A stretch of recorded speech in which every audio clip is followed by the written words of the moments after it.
Assalamualaikum warahmatullahi wabarakatuh. Selamat siang, berjumpa kembali dengan saya di mata kuliah Arsitektur Nusantara. Ya, jadi hari ini merupakan pertemuan 2, di mana kita akan membahas jauh lebih dalam mengenai kebudayaan Nusantara ini. Ya, jadi silakan menyimak dengan baik dan sampai jumpa di Google Meet nanti siang.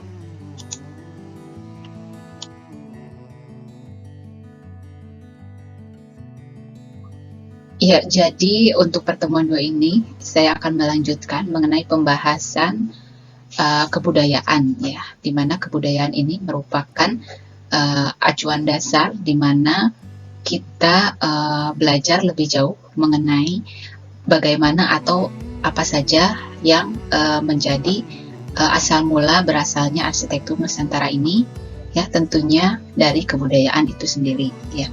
Sebelumnya saya akan membahas mengenai pengertian kebudayaan, ya, secara garis besar, ya, di mana poin-poin kebudayaan ini terdiri dari 3 aspek, ya, yang dapat mempengaruhi keberagaman dari kebudayaan yang ada di Nusantara ini, ya. Nah, yang pertama ini adalah poin mengenai manusia, kebudayaan, dan juga lingkungannya, ya, di mana ketiga poin ini satu sama lain saling ketergantungan, ya, saling mempengaruhi, ya, di mana kita tinggal, ya, di situ akan ada suatu kebudayaan dan juga lingkungan yang tentunya berbeda-beda, ya, antar wilayah, ya.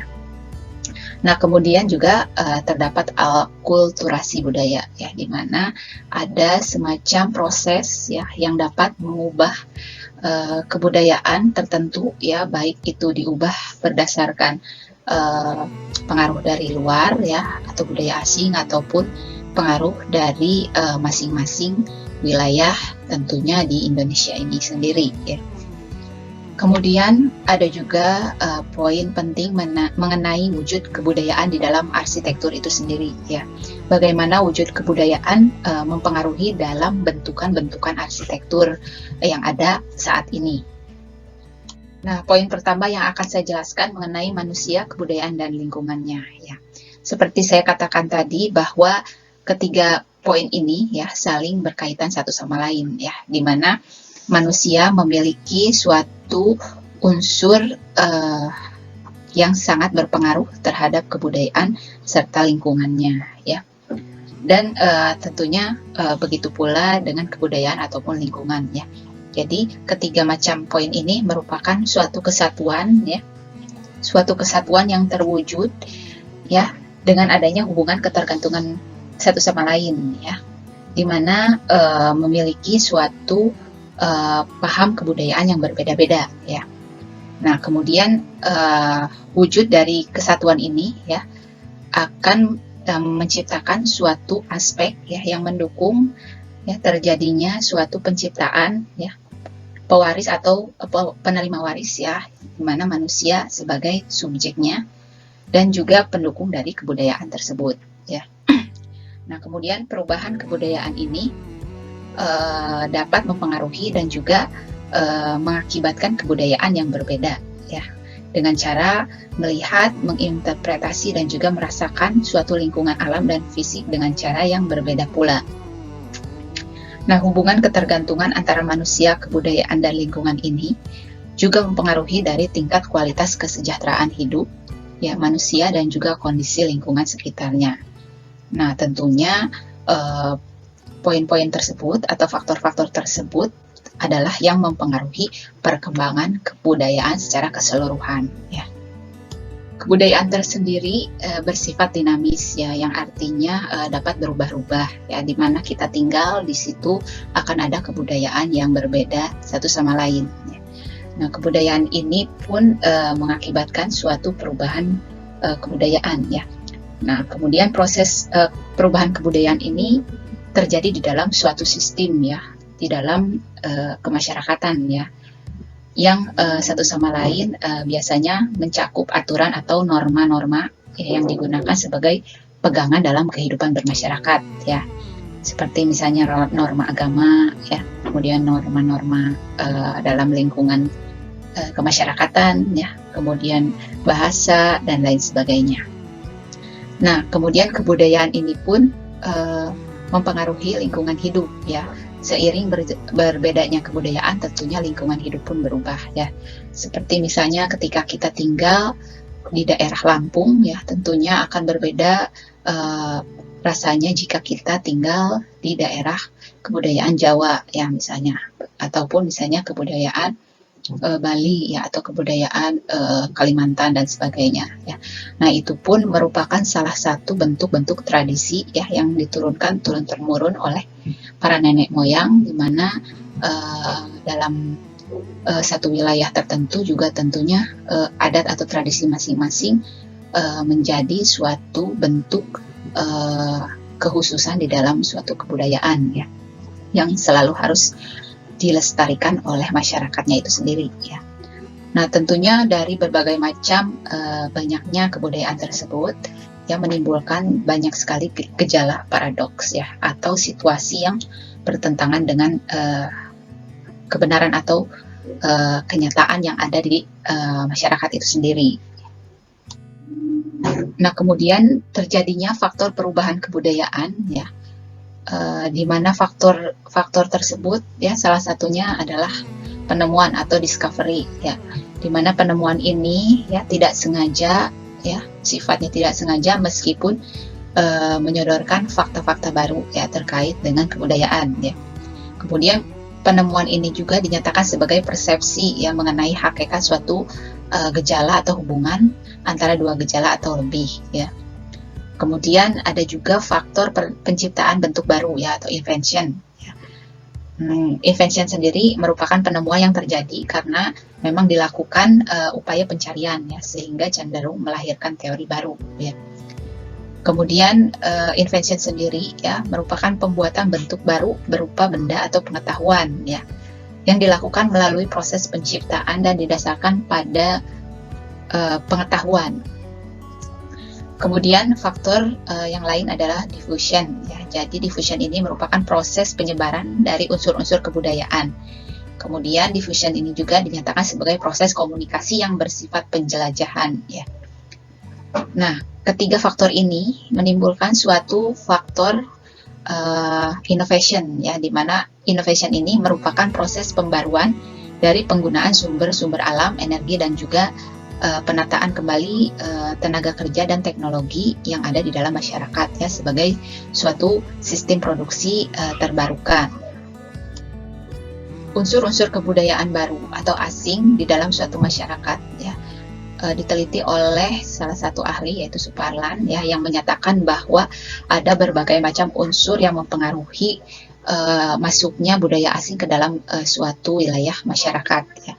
Di antaranya adalah relasi atau kontak dengan masyarakat luar daerah, ya. Kemudian nilai atau norma agama, ya. Kemudian struktur sosial dari masyarakat, ya. Kemudian unsur kebudayaan baru atau asing. Kemudian skala kegiatan yang terbatas dan juga mudah digunakan, ya. Nah, kesemua unsur ini biasanya menimbulkan suatu bentuk gejala, ya, gejala yang disebut dengan cultural shock, ya. Jadi sebisa kita pindah dari suatu lokasi kebudayaan yang bukan asal muasal kita berasal, ya, dimana kita harus mulai beradaptasi, ya, dengan budaya-budaya setempat, ya, yang sangat asing bagi kita sebagai warga pendatang, misalnya seperti itu, ya. Nah, cultural shock ini tentunya tidak hanya dilewati atau dirasakan oleh masyarakat yang misalnya pindah wilayah, ya.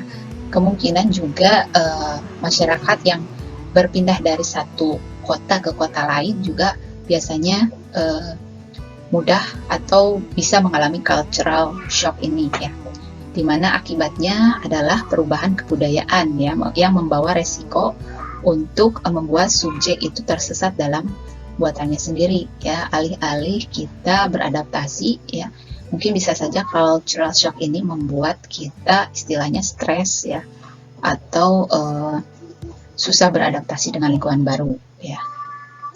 Nah, kemudian ada juga faktor akulturasi budaya ya. Jadi, akulturasi budaya ini merupakan suatu proses ya, proses perubahan kebudayaan ya pada masyarakat-masyarakat yang memiliki suatu kebudayaan yang berbeda ya. Akulturasi juga merupakan proses perpaduan antara kebudayaan-kebudayaan yang saling bertolak belakang ya.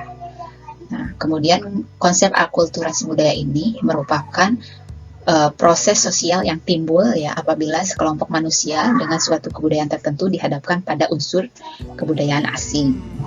Nah, ini saya contohkan merupakan bentuk bangunan dari Istana Maimun di Medan ya, di mana ini merupakan ikon yang sangat terkenal ya sebagai wujud dari bentuk akulturasi budaya yang memadukan unsur-unsur bentukan arsitektur tradisional Melayu ya dengan bentukan arsitektur Islam ya atau Timur Tengah.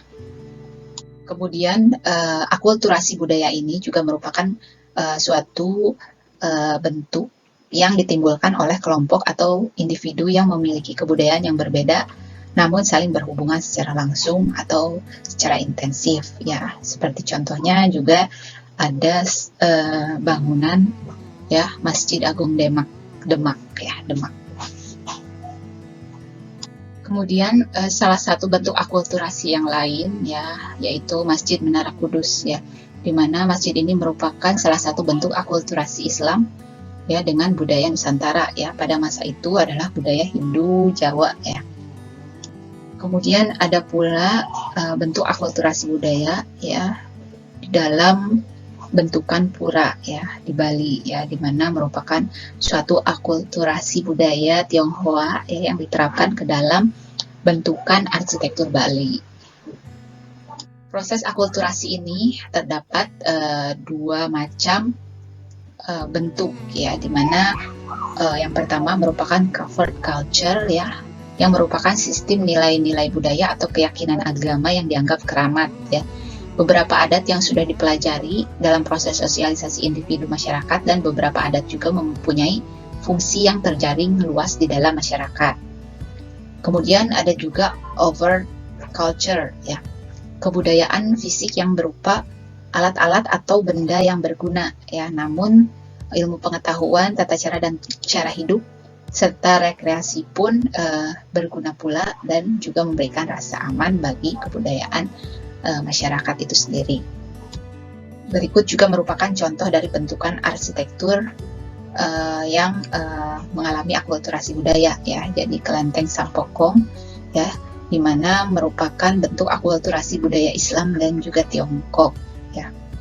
Dalam proses akulturasi budaya ini terdapat 4 poin ya yang mempengaruhi bentukan dari proses tersebut ya, di mana Pak Purnama Salura ini mencetuskan 4 poin ya yang mempengaruhi proses akulturasi ya. Yang pertama adalah adopsi ya, kemudian adaptasi, kemudian sinergi dan marginalisasi ya. Beliau membuat suatu diagram yang mengenai bentukan proses akulturasi tersebut ya, di mana dapat kita lihat di sini terdapat 4 faktor ya yang mempengaruhi proses akulturasi ya, di mana terdapat poin-poin kuat non-lokal atau kuat lokal, lemah lokal, dan juga lemah non-lokal ya. Jadi apabila peradaban diri di lokal lemah ya, nah peradaban diri di lokal lemah ini maka terjadi adopsi ya, yaitu posisi yang didikte oleh peradaban yang lebih kuat ya. Kemudian apabila peradaban lokal kuat ya, peradaban lokalnya kuat, maka untuk menghadapi peradaban dari luar yang lemah terjadi adaptasi ya. Dan kemudian apabila sama-sama kuat ya antara peradaban lokal dan juga peradaban asing, maka terjadi suatu sinergi ya, di mana saling memberikan masukan yang setara ya. Kemudian marginalisasi sendiri mengindikasikan tidak terjadi persinggungan ataupun percampuran ya. Jadi marginalisasi ini lebih ke natural ya, tidak ada perubahan di dalam kebudayaan tersebut. Perkembangan dari proses akulturasi ini dikembangkan oleh Pak Ashadi ya, dalam bukunya ya, di mana arsitektur ini meliputi suatu proses akulturasi, adopsi, adaptasi, dan juga sinergi. Beliau membuat diagram ya mengenai proses akulturasi ya, di mana yang pertama adalah adopsi, kemudian adaptasi, dan juga sinergi ya. Untuk adopsi sendiri ya, dalam proses akulturasi dimungkinkan masyarakat setempat menerima begitu saja ya, masyarakat lokal ya ini menerima begitu saja budaya yang masuk atau unsur kebudayaan asing yang masuk ya, tanpa adanya filter ya, atau tanpa adanya penyaring ya, yang itu dinamakan suatu adopsi ya. Nah, kemudian jika terjadi suatu akulturasi ya, proses akulturasi di mana masyarakat menerima unsur kebudayaan asing melalui suatu seleksi atau penyaringan ya. Nah, itu disebut dengan adaptasi ya. Jadi, unsur kebudayaan asing memiliki kegunaan dan sesuai dengan unsur kebudayaan masyarakat setempat dan diterima oleh masyarakat setempat pula. Kemudian satu lagi adalah sinergi ya, di mana sinergi ini merupakan unsur kebudayaan asing yang memiliki kegunaan dan kesesuaian dengan unsur kebudayaan masyarakat setempat, dan tentunya bisa disinergikan dengan unsur-unsur kebudayaan yang dimiliki oleh masyarakat setempat. Wujud kebudayaan dalam arsitektur ya, dinyatakan dalam 3 poin khusus ya, menurut Pak Kuncharaningrat ya, di mana wujud kebudayaan ini yang pertama adalah wujud kebudayaan berupa ide ya, atau norma atau nilai dan peraturan yang berlaku di masyarakat ya. Kemudian yang kedua adalah wujud kebudayaan berupa perilaku ya, di mana wujud kebudayaan ini sebagai suatu kompleks aktivitas ya, kelakuan yang berpola dari manusia dalam kehidupan bermasyarakat ya. Kemudian yang ketiga adalah wujud kebudayaan berupa benda-benda hasil karya manusia ya, berupa benda-benda budaya ataupun artefak peninggalan dari kebudayaan tersebut. Kemudian Pak Kuncharaningrat sendiri membuat suatu diagram ya, berupa wujud kebudayaan ya, di mana lingkaran terluar merupakan kebudayaan fisik ya. Kemudian lingkaran yang kedua ini merupakan sistem tingkah laku ya, dan yang ketiga adalah sistem gagasan ya. Sistem tingkah laku sendiri meliputi semua tingkah laku manusia ya, yang mendukung kebudayaan ya, berdasarkan sistem-sistem sosial di dalam masyarakat ya, dan bersifat konkret dan tentunya dapat dilihat ya. Nah, kemudian sistem gagasan sendiri meliputi gagasan yang muncul dalam pikiran setiap individu manusia ya, yang mendukung proses kebudayaan ya. Sifatnya abstrak ya, atau tidak konkret ya. Kemudian tidak dapat diraba ya, dan tidak dapat dilihat. Jadi berdasarkan pemahaman dan juga pengertian-pengertian dari proses kebudayaan tersebut ya, kaitannya dengan arsitektur sendiri ya, di mana arsitektur ini merupakan karya budaya ya, yang penciptaannya melalui proses pengolahan ide atau gagasan ya, dan beberapa di antaranya ini mengandung nilai budaya ya, atau sistem gagasan dan juga sistem nilai. Nah, kemudian arsitektur sendiri dalam rancangan dan penciptaannya tentunya sangat memperhatikan perilaku atau tingkah laku masyarakat pendukungnya ya. Kemudian juga di dalam arsitektur sendiri ya, tentunya kita akan melalui suatu proses ya, dengan cara mengolah ide-ide atau gagasan ya, yang akan melahirkan atau menghasilkan suatu bentukan arsitektur ya, dan tentunya mengandung nilai-nilai budaya yang ada. Dalam kajian-kajian arsitektur terdapat pula bentuk-bentuk relasi ya, antara bentuk fungsi, kemudian bentuk ya, dan juga makna ya, yang dicetuskan ya oleh Vitruvius ya, yang kita kenal di sini sebagai aspek yang terdapat dalam arsitektur ya. Jadi ada venustas ya, utilitas dan firmitas ya. Venustas sendiri adalah merupakan suatu keindahan ya. Jadi tolak ukur bentukan arsitektur itu yang enak dilihat ya, yang dapat dinyatakan dengan wujud indah itu sendiri ya. Kemudian utilitas ya, bermanfaat. Nah, di mana bentukan-bentukan arsitektur sendiri ya haruslah bermanfaat ya, convenience, dan juga firmitas ya, kekokohan ya. Dia bentukannya haruslah mengedepankan bentukan yang kuat ya. Itu merupakan bentukan budaya ya yang dapat digambarkan secara arsitektur.